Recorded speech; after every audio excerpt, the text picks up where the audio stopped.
Mes chers compatriotes, nous quittons l'année 2024 avec au cœur l'espérance de jours meilleurs, mais aussi l'inquiétude de voir notre pays affaibli, rongé par la crise économique et financière et l'instabilité politique. Incontestablement, les difficultés nous assaillent et l'absence de réformes puissantes nous ralentit dangereusement. Et pourtant, il existe chez les Français une force qui ne demande qu'à être délivrée. Voyez nos Jeux olympiques et paralympiques, dont la région Île-de-France fut l'une des organisatrices. Vous n'y arriverez pas, nous disait-on.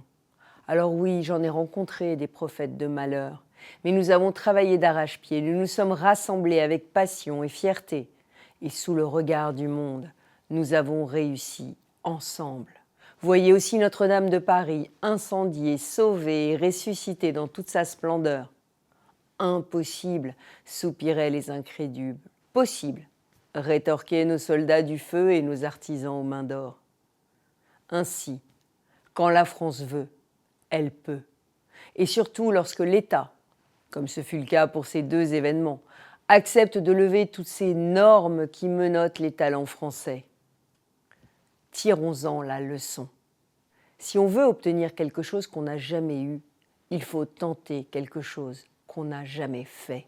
Eh bien, le moment est venu. Le moment est venu d'oser une double révolution.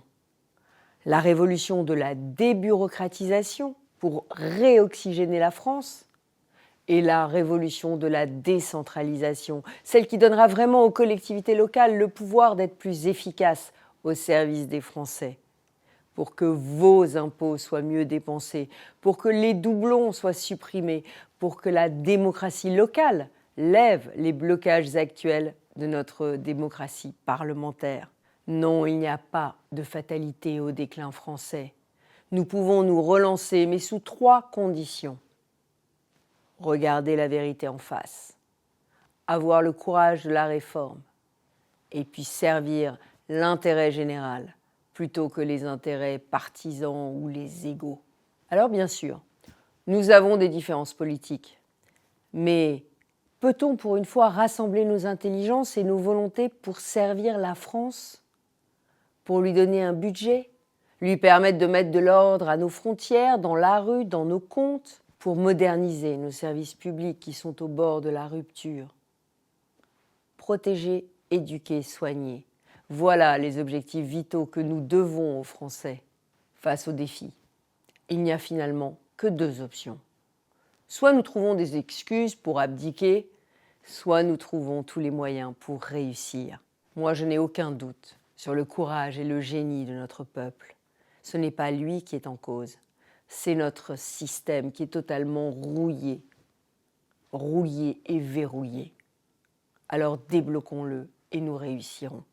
Ce soir, beaucoup d'entre nous ont la chance d'être en famille ou avec des amis, mais pas tous. Alors ma pensée se tourne vers ceux qui sont dans la solitude, le dénuement ou la douleur. Elle me porte vers Mayotte, terrassée par le cyclone Chido qui a semé la désolation et la mort. Je salue ceux qui, cette nuit, sont au travail. Je remercie nos policiers, nos gendarmes, nos pompiers et nos personnels de santé qui nous protègent. Et à vous tous, j'adresse des vœux de bonne santé, de succès et de bonheur.